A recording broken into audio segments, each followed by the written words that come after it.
asking Kapila why. She became a little bit sad. And she said, why women are blamed?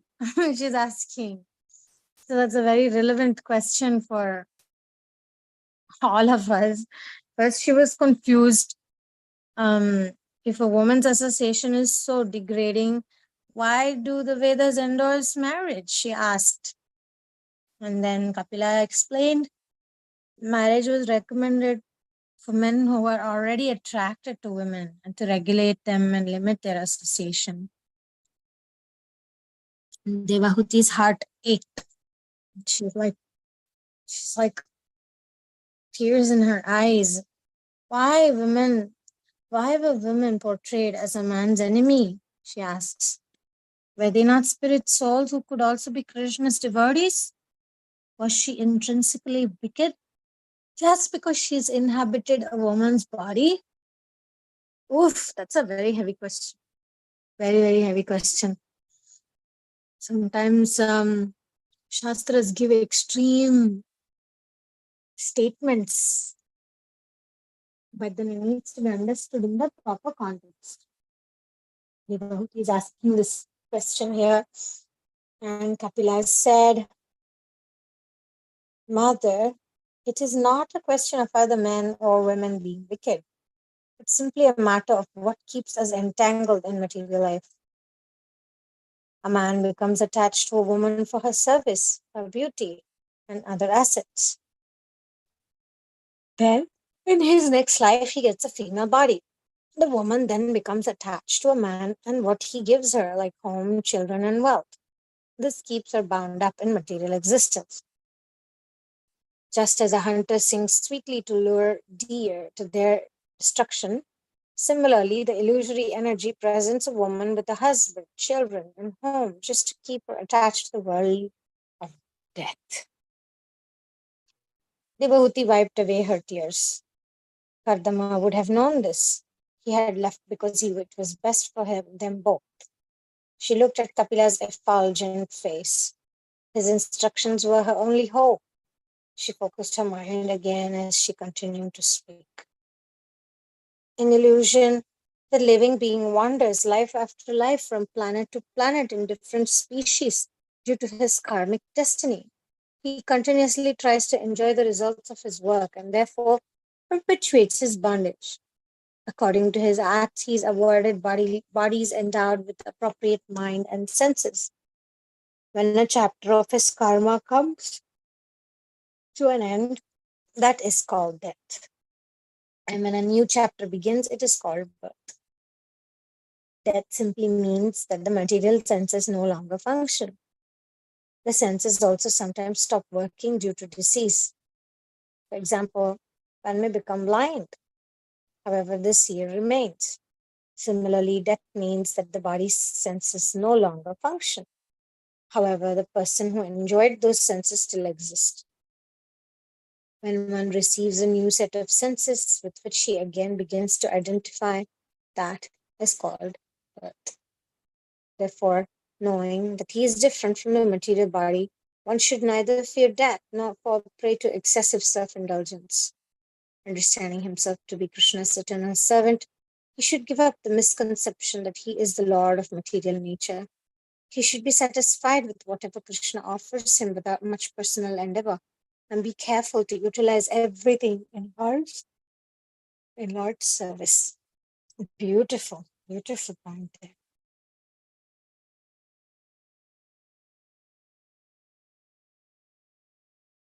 And it's a difficult thing for human beings to follow this, to be satisfied with whatever Krishna offers without much personal endeavor, and be careful to utilize everything in Lord's service. That's in the mode of sapaguna. In the mode of passion we endeavor. I want a bigger house. I want this and that. And then we entangle ourselves more and more. Like no satisfaction. We can try to complete this reading of this chapter today. Anybody likes to read? I don't know if Rajeshwari Radhika is back. She went away from. And then is she back now? Yeah, she's back. Rajeshwari Radhika Mataji, would you like to read a little bit today?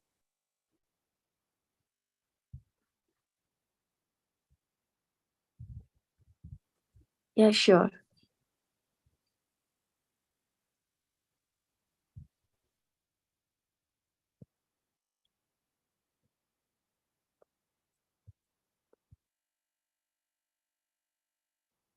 They, am I audible? Yeah, now, yes. Kapila seemed to execute compassion. You will succeed if you always contemplate the teaching of liberated soul about life's real problems. Also hear from them about me and discuss their teachings. You will thereby become detached from bodily identification. You will understand that the material body is the illusory energy creation, thereby losing interest in worldly enjoyment and becoming impervious to bodily disturbance. Finally, after death, you will enter my eternal kingdom. The sun was high in the sky and a warm breeze blew across the veranda. Kapila suggested his mother go inside where it was cooler. Rest and refresh yourself, he said. I shall come and join you again later.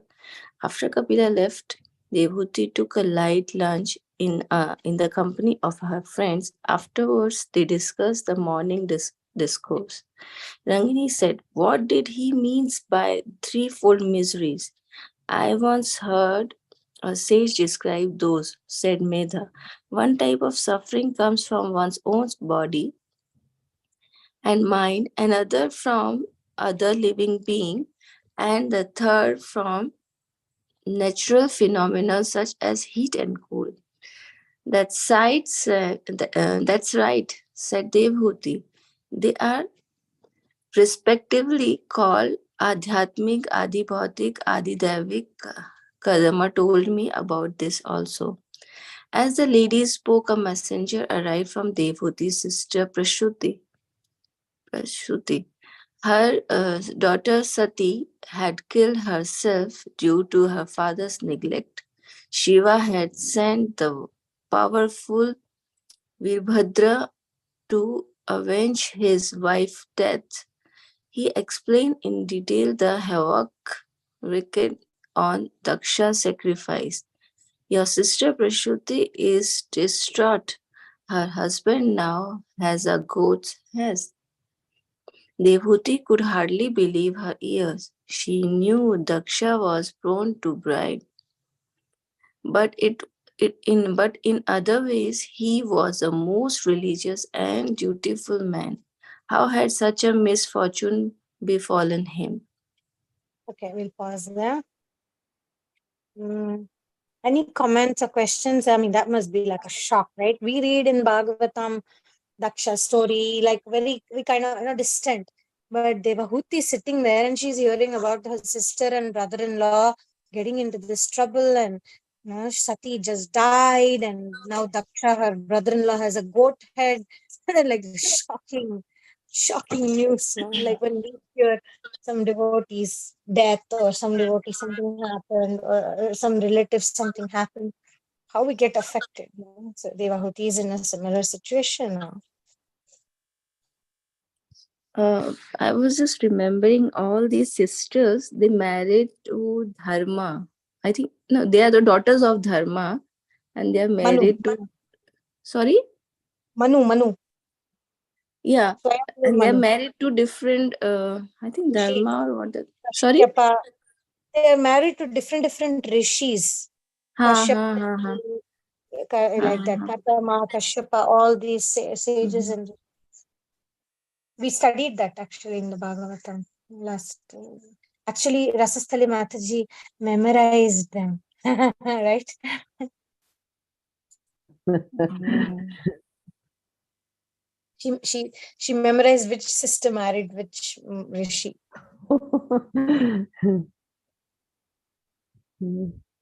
They are the progenitors, no? They are the ones who created all Bharadwaj. So many of Mhm. them. These are the gotras, you know, these are the gotras, Shondilya and Kardama. If we don't know our Gotra, we belong to Kashyapa Gotra. Right, right. Yeah, because I mean, we as this in ISKCON, we belong to Achyuta Gotra.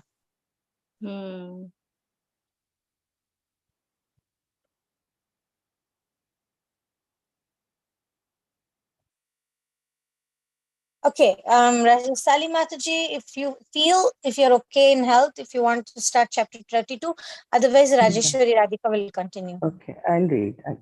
Okay.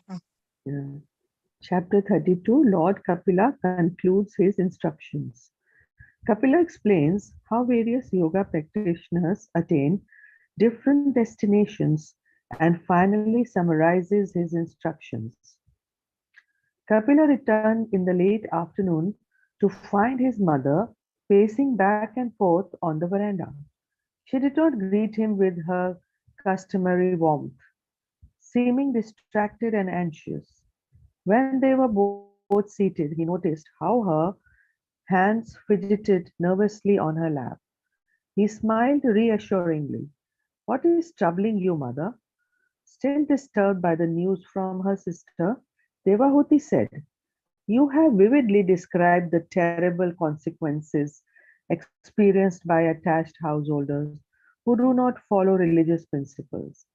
What happens to those who do execute their religious duties? Kapila said, householders who perform religious rituals with material motives achieve only temporary benefit. They must therefore execute those rites repeatedly to fulfill their desires for worldly gain and sense gratification. Preoccupied with sensual activities, they make no time to hear about, glorify, pray to, or worship me, because they are interested in material prosperity. They worship the gods and forefathers, but not me. They are elevated to the moon planet after death. There, they drink the juice of the celestial soma plant, which enhances one's capacity for sense enjoyment. But when the merits of their sacrifices are finished, they return to the earth. Even the planets which such materialistic people are attracted to, including the heavenly planets like the moon, are destroyed when Lord Sankarsana, who lies on Anant Shesha, goes to sleep. Intelligent people do not therefore desire to enjoy the fruits of their work. Rather, they do their duty to satisfy me. Thus, they are freed from the influence of the three modes of nature and experience peace. Even if they are householders, they have no desire to exploit their family or friends for sense gratification. They do not think anything or anyone belongs to them, nor do they demand respect or service from others. They always consider themselves my eternal servants and therefore easily attain my spiritual abode. These liberated souls worship the complete Supreme Person who is the proprietor of the material and spiritual worlds and the cause of the creation and destruction of the cosmos. They directly approach Lord Narayana through the illuminated path of the sun planet. However, those yogis who worship my Hiranyagarbha expansion remain on one of the higher planets within this material world until the end of Brahma's life. At that time, too, they too attain my spiritual abode along with Brahma, who, on dissolving the universe with its seven material layers, enters the eternal spiritual world. Those who try to become detached by practicing the yogic breathing exercises, pratyahara, dharana, and dhyana, can also attain liberation. However, if they meditate on the universal form as Brahma's body, they will merge with him. If Brahma achieves liberation, they too will be liberated. But because they are not Vishnu's devotees, they will take birth again in the next creation. However, my dear mother, you do not need to worry about any of this. You are already a perfect devotee, as you always think of me as your beloved son. For I am the Lord in everyone's heart, whose glories you have heard. Just continue in this way. Without such pure love for me, one will undoubtedly harbor self interest. Therefore, even if they be Brahma or an elevated sage like Sanat Kumara or an illustrious philosopher like Marichi, they will take birth again in the next creation. Such great personalities may perfectly execute their duties and consequently attain Mahavishnu at the time of universal annihilation. However, if they have not cultivated a loving relationship with me during the next creation, they will return in the same forms and positions as before. This is due to lingering material contamination, such as thinking themselves independent doers or desiring to merge with me. Only one who loves me, either as master, friend, child, or beloved, is completely united with me in their interests. Those devoid of love for me are addicted to material enjoyment. They diligently perform their duties, but with the desire to enjoy the results. Such persons are impelled by the mode of passion. They are always anxious. Due to their agitated senses, they continuously pursue sense gratification. Worshipping the forefathers, they strive to improve the economic condition to their family, community, and nation. Any comments or questions so far?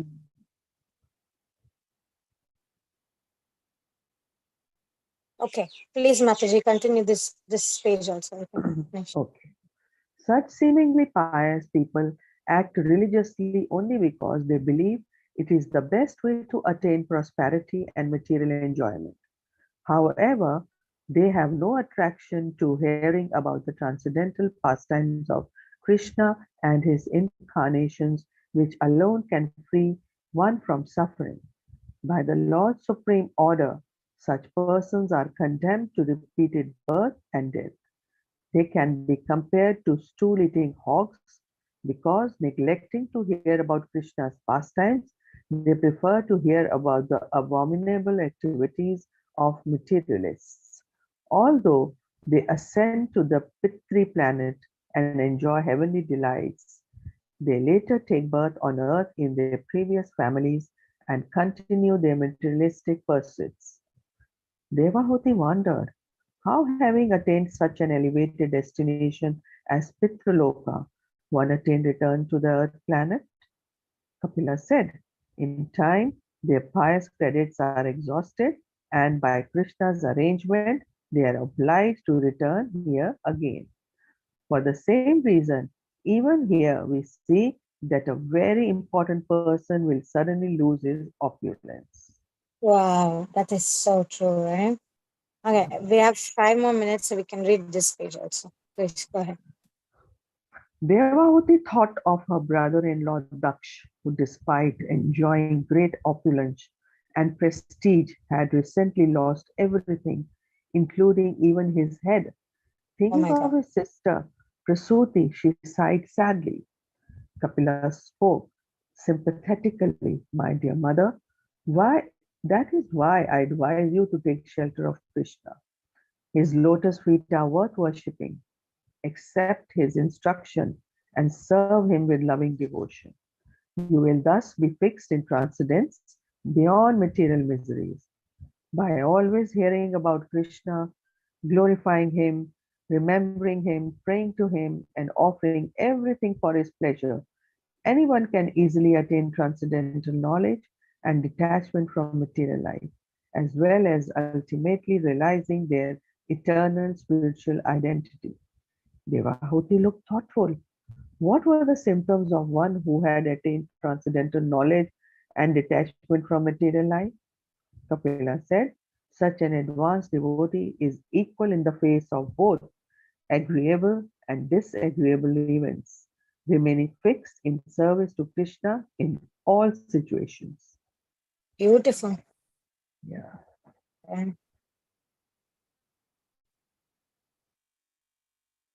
Any comments?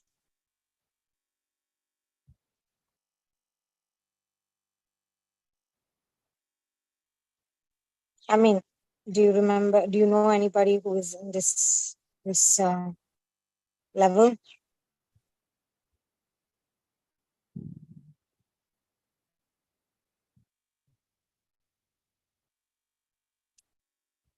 Yeah, there are some few devotees who are in that level, right? Think of Haridas Thakur, think of Parikshit Maharaj, think of Guru Maharaj, think of Prahlad Maharaj. You can also think of Srila Prabhupada. He would not give up. Moment. Whether it was good things or bad things, he continued. You can see our gurus sometimes, our Guru Maharaj, right, in the current situation, those we know physically, those we have seen, we can see some of the devotees who are like that. They don't get easily affected by the modes of material nature. They remain sober, they remain balanced. They are equal in all situations, and they're very fixed on Krishna's service, because usually when difficulty hits us, we usually become focused on, oh my God, I don't like this situation. We don't want to, we're trying to avoid it. And or if we want something, we're going after it. And if we don't want something, we're trying to run away from it, like that. And then we're not so focused on Krishna. We're focused on the issue at hand. But a devotee who is fixed in transcendental knowledge, and then they're detached, and they're like, okay, these things, it will get sorted, but I should still do my chanting nicely. I should still do my bhagavatam. I should still focus on the Lord. The Lord will help me. I don't have to carry the burden. Krishna can carry the burden. My mentor often said that, Krishna, you don't have to carry the heavy load. Just let Krishna do it. You don't need to do it. Sometimes we unnecessarily carry the load. We don't need to. Let things be. Let God's will prevail. Let go. Let Govinda. And that's why sadhana bhakti is the saving grace. We may not always send on a sentimental, emotional level. We may not always be fixed on thinking of Krishna, but sadhana bhakti brings us to the level where we go and we chant. Today's Ekadashi, we can chant more rounds today. Yes. We can read more today, like that. So sadhana bhakti means, we can worship the Lord, we can chant Sravanam, Kirtanam, Vishnu Smaranam, Padasevanam, Archanam, Vandanam, Dasyam, Sakyam, Atmanivedanam. So many options, right? 9 types of devotional services, not just one. So we can do any of them, or we can do all of Yeah, them. and slowly we become strong. I remember when my few years back in 2009, when my father passed away, I was totally shattered because I was very close to him. But now last year when my mother passed away, I was not that, I was not shattered. I was a little strong. So I could face the consequences. I was reading Bhagavatam at that time. I was sitting beside there, beside the body, reading Bhagavad Gita, and reciting mantras. It was like that. So slowly we become strong. I've seen that. Yeah. Wow, that's a powerful example. Thank Yes, you for yes, sharing. yes. Yeah, yeah. Yeah, it's not just in theory, right? It does happen in practice. Happens, yes. I've experienced this. Yes. Yeah, it's true. Nanta Kirtan and Bhagavatam makes us stronger because we get the context, right? We understand the context of birth and death, and we don't get affected by it like the karmis. The materialists, they're scared, but devotee is not scared.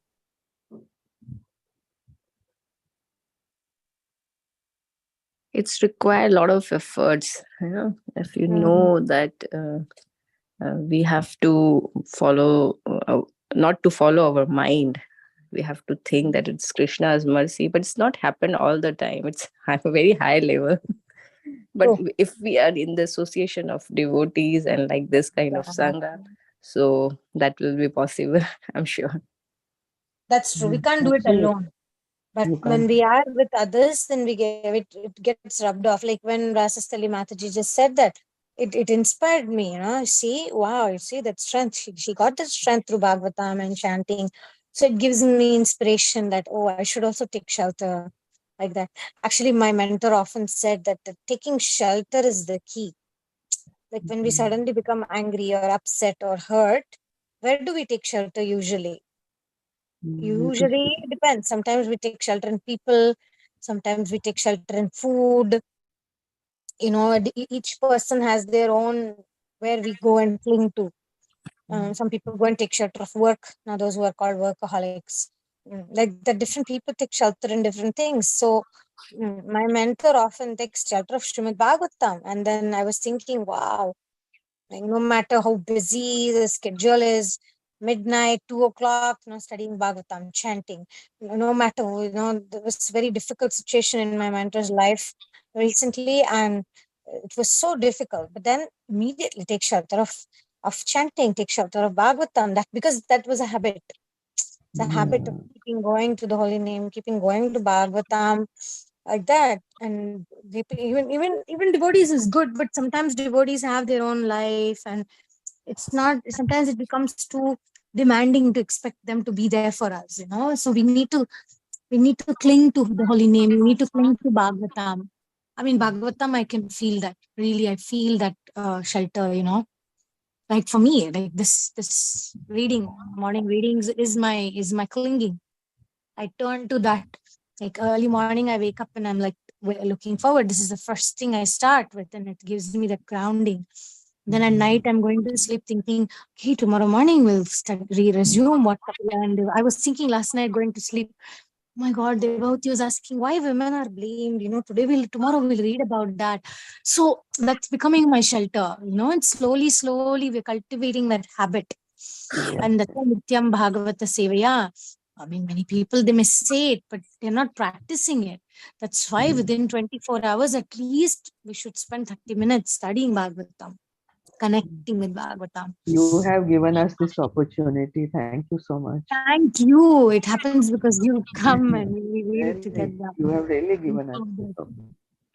Actually, what I think in this, it's all the whatever is happening, it's cooking in our mind.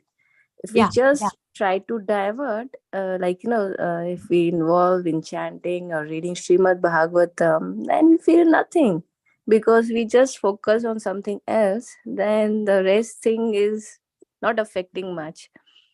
So main thing is how to deal with our mind. If the things is happen, it can create like a mountain or can become like a mustard seed. Yes, that's beautiful point. That's a good analogy. Yeah. It's like wearing glasses, right? Wearing Mm. glass, and then we're able to see things differently. And like now, Devahuti, with hearing Prasuti's news, we can look in our own lives also. We all have some struggle or another, some disappointment or another. But it's not like our sister's husband got a goat's head. It's like not that extreme. So Bhagavatam is like, there is nothing. There is nothing that is not mentioned in Bhagavatam. There is history, there is romance, there is disappointment, there is hurt, there is everything. We cannot say that Bhagavatam does not give a solution to something. Everything is given there. We should, I think every day we should also read one verse of Bhagavatam. I think that's also good. Like Rajeshwari Radhika is saying, it'll stay in our minds. Like the verse of the day or something. 5 minutes we can take in the end and do that. If you like the idea. Oh, sure, very good actually. I'll bring the Bhagavatam shlokas and then we can. Actually, I got confused. Actually, Prasuti's daughters they married to Dharma. I think 13 daughters they married to Dharma, and Prasuti, Akruti, and Devhuti. They are the three daughters of um, Swayambhu Manu. Yeah. Mm. I mean, Daksha had how many daughters? I think 16 or maybe more than 60 something. Yeah, one So they of them married. is Sapna. You're right. Yeah, they married to different. Like I think 13 married to Dharma, and then some married to, I think 27 they married to Chandra, Kashyapa, like that. Okay, let's see. Daughters of Daksha.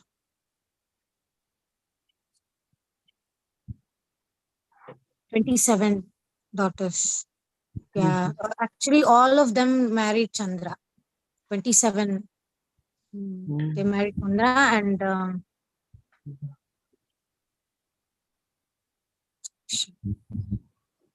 Prajapati Daksha.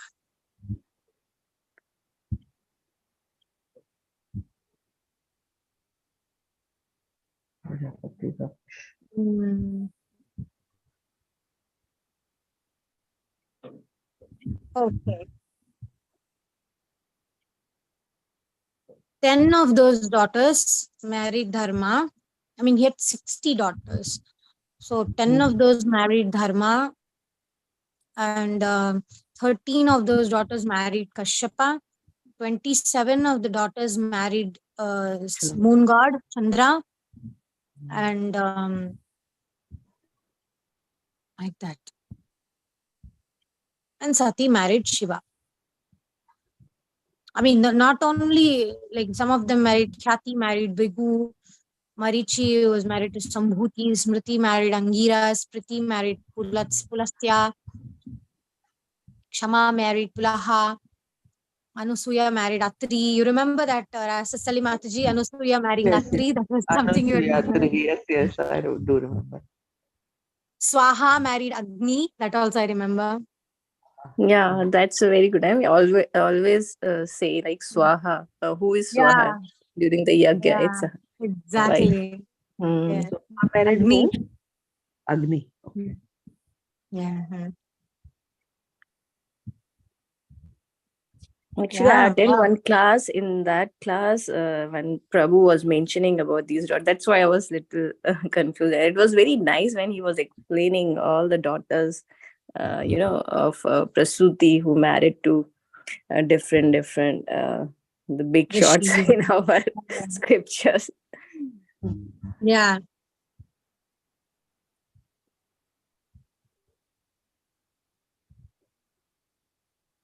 Different scriptural sources say different things about the Swayambhu Manu thing.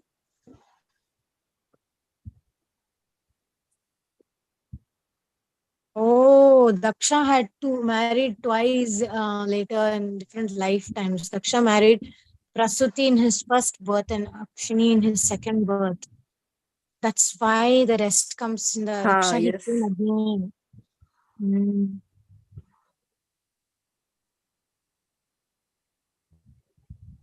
Must be Good. different mantra or something. Yeah. Jai Srimad Bhagavatam ki jai. Srila Prabhupada ki jai. Gaura Bhakta Vrinda ki jai. Vaishnavi Sangha ki jai. Have an excellent Krishna conscious Ekadashi. And let's try to chant more rounds and do more service and study more Srimad Bhagavatam. Let's study some verses of Srimad Bhagavatam. And tomorrow we'll start with one verse for the day, Bhagavatam verse for the day. Okay. Maybe today we can end with the verse which glorifies Srimad Bhagavatam, which is one of my favorites, which is Sarva Shastrabdi Piyusha Sarva Vedaika Satphala Sarva Siddhanta Ratnadhya Sarva Vedaika Dhriprada Srimad Bhagavata Prana. So this verse is glorifying Srimad Bhagavatam as Srimad Bhagavatam is the essence of all religious texts. Sarva Siddhanta Ratnadya, it's like the gemstone, which is the churned from all other literatures. The Srimad Bhagavatam is the most glorified literature, which gives us that sense of direction and purpose in life, like that. And also, Srimad Bhagavatam is our best friend. Ekabandhu Matsangi Madguru Manmahadhana Manishtaraka Madbhagya Madananda Namostute. The Srimad Bhagavatam is where we can cling to. It's our best friend, it's our guide, it's our companion. Never leaves us, unlike others, never gets upset with us. So Srimad Bhagavatam is our well-wisher and our worthy of our attachment. So let us meditate on this connection and with Bhagavatam and resume tomorrow. Mhm. And let's be grateful that we have this connection with Srimad Bhagavatam. Thank you very much. Jai.